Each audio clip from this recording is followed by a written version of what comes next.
Today's tutorial is how to swap the oil cooler on a Tao Tao DBX1, also known as the infamous Amazon pit bike. We're going to use an Amazon-sourced Universal Oil Cooler Edition swap change-out kit, and it's pretty standard disassembly here to get going. Just take all the parts off that you don't want. So skid plate, old oil cooler feed lines, and the old oil cooler. So this part's just going to go real quick. Check it out.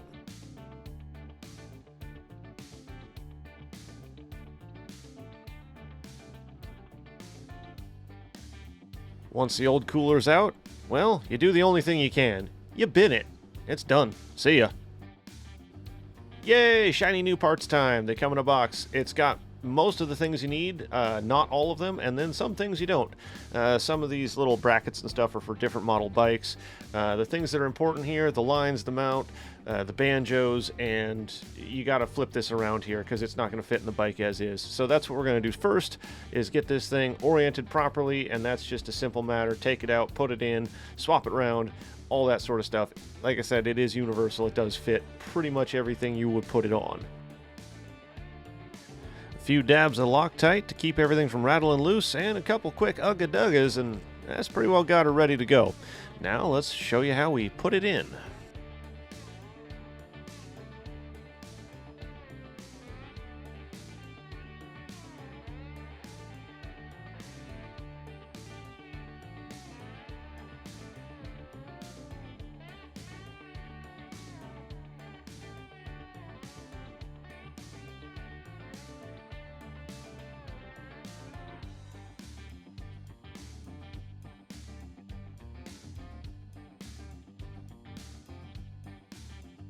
Now, in general, when you're cracking open an engine, you want it to be as clean as possible because, especially with these little guys, they don't have oil filters.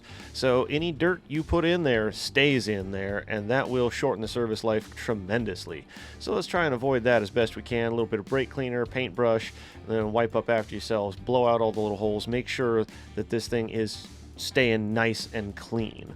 So, quick work with a bit of a chisel here, and you can salvage that old gasket without too much trouble.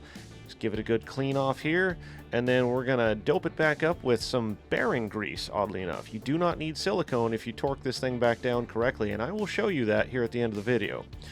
But for now, we go to put it on, and we find out that the bolts that came with it don't actually fit. So went to the hardware store, got some Allen bolts. They do fit. Those are just standard M6. And then I actually torque everything back down with a bona fide torque wrench.